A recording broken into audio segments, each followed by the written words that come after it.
ที่เฮาอยู่นำกันเลี้ยวเบิ่งรอบๆข้างคือบ่สวยงามคือจังมือนั้นบ่เป็นคือจังฝันเมื่อครั้งที่เธอ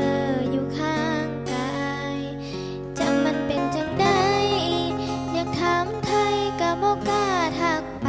ย่านเป็นประเด็นคนเก่าจังเฮาคงบ่จำเป็นเธอคงบ่สนใจ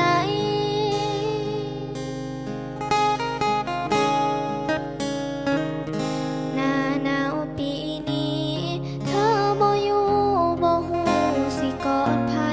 อากาศหนาวบ่ได้เห็นให้คนตายแต่อาการใจของเฮาน่าเป็นห่วงกองไฟที่เคยทิ้งเขาที่เธอใครที่เธอเคยท่วมเขาห่มหืนเก่าที่เธอ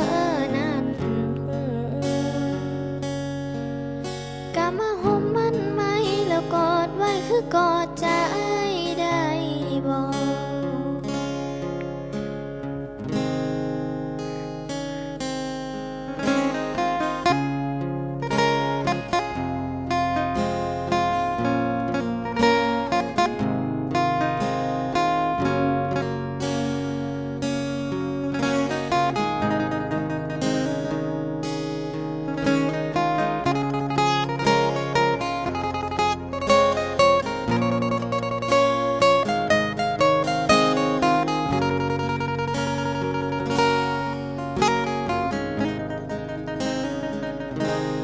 จักมันเป็นจังใด